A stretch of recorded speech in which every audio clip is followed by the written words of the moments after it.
सो hi everyone, कैसे हैं आप सब। आपके 10 day study challenge I hope so बहुत अच्छा चल रहा होगा एंड आपकी प्रिपरेशन अच्छी चल रही होगी।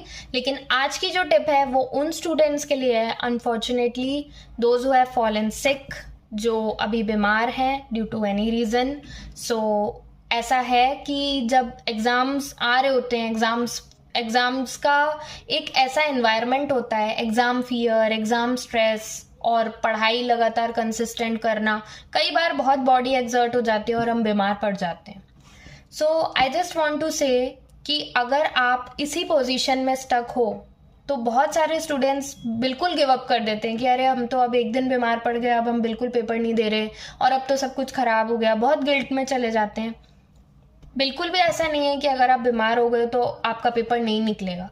ऐसा नेगेटिव मत सोचो। अगर आपने मेरी सीए जर्नी वाली वीडियो देखी है तो उसमें मैंने बताया है कि मैं सीए फाइनल के 15 दिन पहले बीमार पड़ गई थी and still then I gave my paper. मेरे पेपर क्लियर भी हुए थे, मैं सीए भी बनी थी।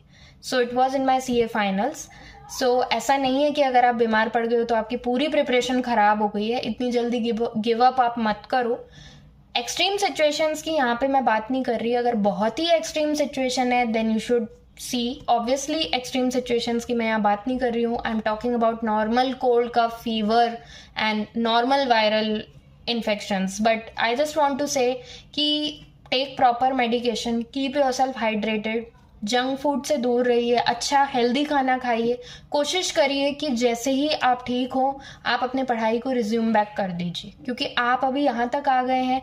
अगर सिर्फ थोड़े दिन के लिए अगर आप गिव अप कर दोगे तो हो सकता है बाद में आपको रिग्रेट हो। तो अगर आपकी थोड़ी भी पोजीशन ऐसी है कि आप पढ़ाई कर सकते हो, रिज्यूम बैक कर सकते हो अपनी पढ़ाई में, तो आप वापस से रिज्यूम बैक कर लो।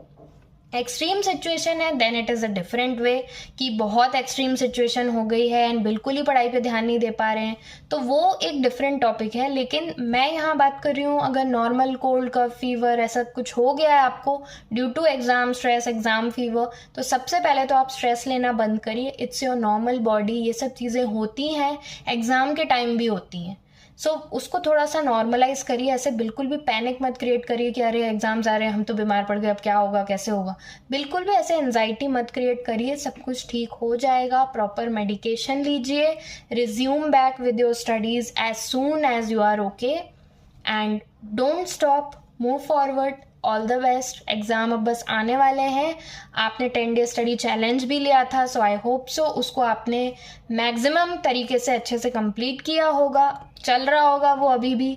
या अगर नहीं भी लिया था तो जो भी आप अपने प्लान सेट कर रहे होंगे, डेली के स्टडी टारगेट्स, वो अच्छे से अचीव हो रहे होंगे। आप मेजॉरिटी ऑफ द टाइम उन्हें अचीव कर पा रहे होंगे। अगर आपकी तबीयत ठीक नहीं है सो प्रॉपर मेडिकेशन लीजिए, keep your self hydrated, junk food से दूर रहिए और प्लीज़ अपनी पढ़ाई को वापस से रिज्यूम बैक करिए। गिल्ट में मत जाइए, सब कुछ ठीक हो जाएगा and you will be soon back again with the same zeal. So all the best and thank you.